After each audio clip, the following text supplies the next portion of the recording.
ಎಷ್ಟು ಒಂದು ದುರದೃಷ್ಟಕರ.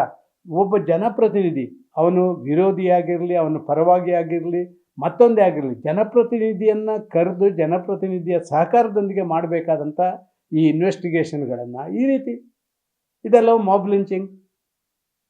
ನೋಡಿ, 8 ಜನರನ್ನು ಬಂಧನ ಮಾಡಿದ್ದಾರೆ. ನಿಜ, ಅದರಲ್ಲಿ 2 ಜನ ಚಿಕ್ಕಮಗಳೂರಿನ ಹಿಂದೂಗಳು ಕೂಡ ಇದ್ದಾರೆ ಅಂತ ಹೇಳುವಂಥದ್ದು ನಾನು ತಿಳ್ಕೊಂಡಂಥದ್ದು. ಒಂದು ರೀತಿಯಲ್ಲಿ ಯಾರೋ ಮೊನ್ನೆ ಅಶ್ರಫ್ನ ಕೊಲೆ ಪ್ರಕರಣದಲ್ಲಿ 25 ಜನರನ್ನು ಬಂಧನ ಮಾಡಿದ್ದಾರೆ.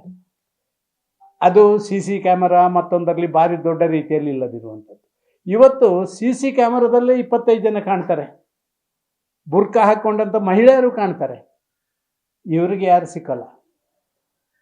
ಬಂಧನದ ದಿವಸ ಮಂಗಳೂರಿನಲ್ಲಿ ಅವರೆಲ್ಲ ಇದ್ದರು ಅಂತ ಗೊತ್ತಿದ್ದರೂ ಕೂಡ ಅವರನ್ನು ಬಂಧನ ಮಾಡುವಂಥ ಪ್ರಯತ್ನ ಮಾಡಲಿಲ್ಲ. ನಾನು ಒಪ್ಕೊಳ್ತೇನೆ, ಯಾಕೆಂತ ಹೇಳಿದ್ರೆ ಲಾ ಆ್ಯಂಡ್ ಆರ್ಡರ್ ಸಿಚುವೇಶನ್ ಬಿಗಡಾಯಿಸಬಾರ್ದು, ಮತ್ತೊಂದಾಗಬಾರ್ದು. ಯಾರನ್ನು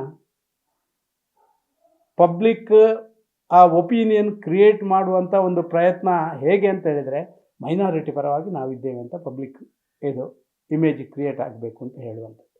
ಮತ್ತು ಇವತ್ತು ಯಾವುದೇ ಒಂದು ರೀತಿಯಲ್ಲಿ ಸರ್ಕಾರ ಇದರ ಬಗ್ಗೆ ಭಾರಿ ದೊಡ್ಡ ರೀತಿಯ ಪ್ರಯತ್ನಗಳನ್ನು ಮಾಡುವುದಿಲ್ಲ ಅಂತ ಹೇಳುವಂಥದ್ದು ಅವರ ಮೊನ್ನೆಯಿಂದೀಚಿನ ಆ್ಯಕ್ಟಿವಿಟೀಸ್ ಪ್ರಕಾರ ಗೊತ್ತಾಗಿದೆ. ಜನ ಬೀದಿಗಿಳಿಬೇಕು, ಕ್ರಾಂತಿಗಳಾಗುವಂಥ ಸಂಗತಿಗಳಾಗ್ತವೆ ಕೋಸ್ಟಲ್ ಬೆಲ್ಟಲ್ಲಿ ಈ ರೀತಿ ಆದರೆ. ಅದು ಕೂಡ ವಿಶೇಷವಾಗಿ ನಾನು ಒಂದು ಆಗ್ರಹ ಮಾಡ್ತಾ ಇದ್ದೇನೆ.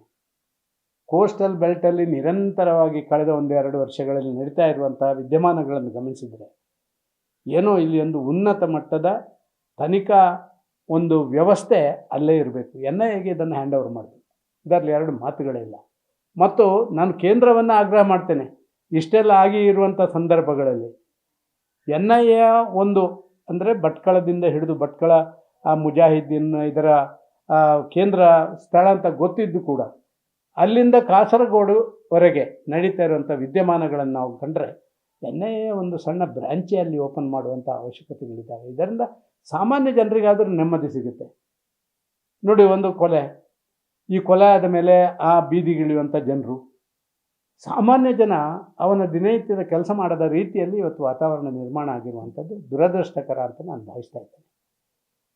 NIA ತನಿಖೆ ಇದರಲ್ಲಿ ಆಗುವಂಥದ್ದು ಸೂಕ್ತ.